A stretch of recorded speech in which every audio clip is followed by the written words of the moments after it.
그래서 예수님이 가르치신 팔복은 전부 비밀에 속한 겁니다. 잠언 1장 6절에 잠언과 비유와 지혜 있는 자의 말과 그 오묘한 말을 깨달으리라. 오묘한 말은 마지막 때 깨어있는 사람만 깨닫는 말. 아멘.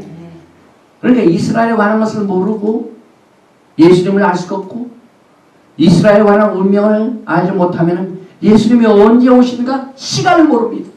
왜? 절기를 모르니까.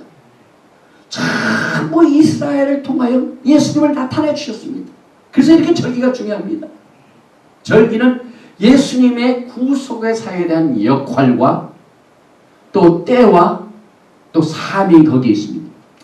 그래서 예수님께서 마태복음 13장 10절에 그 말씀을 통하여 뭐라고 하셨냐면 제자들이 예수께 나와 가라되 어찌하여 저에게 비유로 말씀하시나이까 대답하여 가라사대 천국의 비밀을 아는 것이 너희에게는 허락되었으나 저에게는 아니 되었나니. 지금 마지막 때요. 토라의 비밀의 천국의 비밀의 말씀, 이스라엘에 관한 메시지, 히브리 뿌리에 관한 이 비밀을 막 계속 아무리 증거해도요 못 알아듣는 사람 많아요. 무시당합니다. 왜? 하나님께서는 이 천국의 비밀을요 그렇게 값싸게 내놓으신 분이 아니에요. 아이고 이 마지막 때 시간 없으니까 떨립니다. 다 가져가세요. 가서 그게 아니에요. 얼마나 이게 귀중한데요. 그래서 우리 교회요 사실 그 메시지를 증거하는 거 우리가 값싼 게 아닙니다. 하나님의 비밀스러운 것을 마지막 때 하나님께서 부족한 우리들에게 허락해 주셔서 이것을 하나님의 마음을 증거하기 때문에 이 천국의 비밀이 사드 레벨을 마지막 때 깨닫는 자만이 압니다. 다시 말하면 너희에게는 허락되었으나 저에게는 아니 되었나니. 그러니까 우리가 복음을 증거하면서도 실망되는 일이 많이 있지만은요 깨닫는 자는 하나님께서 그만큼 비춰주신 거고 아직도 모르는 사람들은 하나님의 허락을 안 하신 겁니다. 오직 비밀한 가운데 있는 하나님의 지혜를 말하는 것이니 곧 감추었던 것인데 하나님이 우리의 영광을 위하여 만세전에 미리 정하신 것이다. 이것은 정말 계시의 정신을 받아야 되는 겁니다.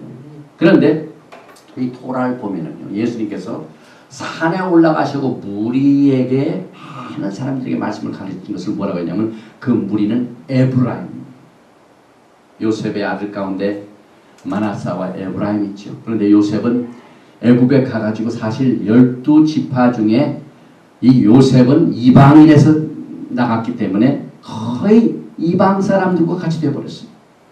그 아들도 애굽 여자하고 결혼해가지고 마나사하고 에브라임을 낳았어요. 그래서 그 에브라임을 이제 야곱이 축복을 합니다. 그래서 장자한테 오른손을 해야 되는데 이렇게 손을 엎고 축복을 합니다. 그래서 오른손이 에브라임한테 갑니다. 왼손이 마나사한테 갑니다. 그래서 축복을 하는데 야곱이 창세기 48장 14절 이스라엘이 우수를 펴서 찾아 에브라임의 머리에 얹고 좌수를 펴서 므낫세의 머리에 얹으니 므낫세는 장자라도 팔을 어긋맞져 얹었더라. 창세기 48장 19절에 아비가 허락지 아니하여 가라되 나도 안다 내 아들아 나도 안다 그도 한 족속이 되며 그도 크게 되려니와 그 아우가 에브라임입니다. 그보다 더 큰 자가 되고 야곱이 이렇게 예언을 합니다. 요셉이 아예 아버지 장자 오른손에 했는데 그러니까 나도 안다 그러나 아우가 그보다 큰 자가 되고 그 자손이 여러 민족을 이루리라. 그러니까 이 성경에서 큰 무리 많은 사람은 전부 에브라임입니다. 그래서 에브라임이 사실은 북왕국을 말합니다. 남왕국, 유다왕국, 북왕국, 사마리아에서 북왕국이 721년에 잡혀갔습니다. 10지파들이 다 잡혀가가지고 전세 가가지고 엄청난 자손을 이뤘습니다. 유대인 유다 족속하고 에브라임 족속을 비교해 보면은요 숫자적으로는 에브라임이 훨씬 많습니다. 왜냐하면 그렇게 하나님께 축복을 주셨어요. 그런데 문제는 가서 전부 이방인 사람들로 같이 돼버렸어요. 토라를 다 잊어버렸어요. 그래서 하나님께서는 그 북왕국 수많은 그 민족들 많은 사람들이 나가 토라를 어기니까 무슨 사건이 벌어지냐면은 소경이 되고 가난한 자가 되고 문둥병자가 되었다고 역적으로 말하고 있습니다. 그래서 이 병은요 전부 하나님의 말씀을 어긴 영적인 상태를 말해주고 있습니다.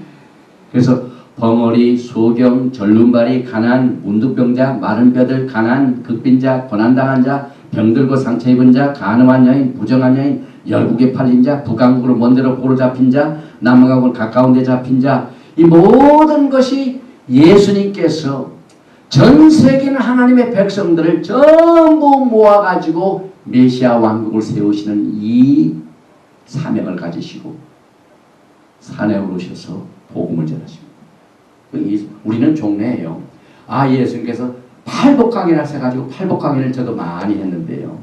히브리 관점에서 보면은 얼마나 재림과 관계 있는지 몰라요. 그래서 예수님께서 무리들에게 가르쳤다는 것은 그 많은 흩어진 크리스천들 막 전 세계에 흩어져 가지고 이것도 아니고 저것도 아니고 세상 종교와 세상과 짬뽕이 된 신앙이에요. 사실 지금 교회가 얼마나 세상을 가피하고 있습니다. 누가 그러더라고요. 세상의 모든 좋은 것이 다 교회에 있대요. 교회 가장 좋은 것이 세상에 있어야 되는데요. 거꾸로 됐어요. 교회 가장 신령한 것이 세상에 나가서 영향력을 줘야 되는데 그건 인기가 없으니까 안 합니다. 그래서 세상 사람들 끌어들이기 위하여 세상의 모든 조건들을 전부 교회에다가 흘러놨어요. 하나님 기뻐하십니다. 그래서 예수님께서 산에 올라가시고 가르칠 적에 마태복음 4장 25절에 갈릴리와 데가볼리와 예루살렘과 유대와 요단강 건너편에 허다한 무리가 쫓으니라. 여기서 이 갈릴리는 10지파들이 포로로 잡혀간 지역이고 데가볼리 City of 10 City 10지파를 말합니다. 그 다음에 예루살렘과 유대 이것은 유다지파를 말합니다. 그래서 지금 이스라엘을 가르고 있죠. 사마리아 지역, 유대 사마리아 지역을 전부 웨스트뱅크 지역이라고 합니다. 그걸 팔레스타인에 주자고 지금 미국이 앞장서고 있어요.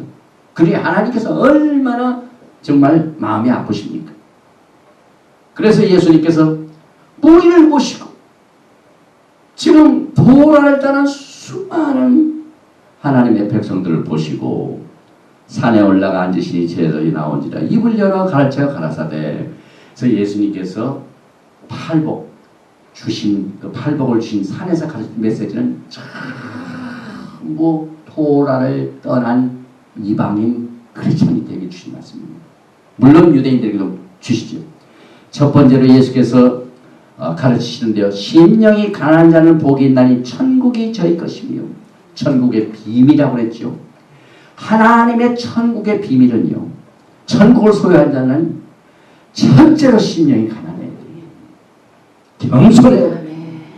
지금 심령이 겸손하지 못하면 하나님 나라가 들어올 수가 없습니다. 그래서 정말 하나님 앞에 낮아지고 주 예수 그리스도를 사랑하고 주의 오심을 사모하는 자들이 천국을 소유하게 되어 있습니다. 그런데 그게 쉬운 일이 아니죠.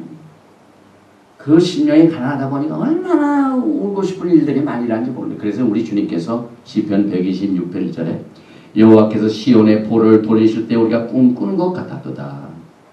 126절 5절에 시편 126편 5절에 눈물을 흘리며 씨를 뿌리는 자는 기쁨으로 거두리라. 이 천국 봄을 가르치는 것은요 얼마나 눈물 나는 일이 많은지 몰라요. 왜? 전부 막 영적으로 교만하기 때문에 들어가지 않아요. 그래서 씨를 뿌린 것이 울며 씨를 뿌린대요. 그래서 하나님께서 토라를 통해 정확히 예를 나와주셨습니다. 울며 씨를 뿌리러 나가는 자는 정녕 기쁨으로 그 날을 가지고 돌아오리로다. 그래서 히브리 뿌리 메시지를 전하는 사람들에게 이게 얼마나 위로의 말씀이 되는지 몰라요. 그리고 이제 주님이 오셔서 그날요 꿈꾸는 것 같이 될 겁니다. 이 토라에 보면은요 이 위로의 말씀은 언제나 포로 생활이 끝나고 예수와의 왕국의 세바가 예수님과 함께 영원한 나라를 이루는 그날을 말합니다. 그래서 성경의 컴포트 위로라는 것은 포로 생활이 끝나는 것을 말합니다. 이사야서 40장 1절에 너희 하나님이 가라사대 너희는 위로하라.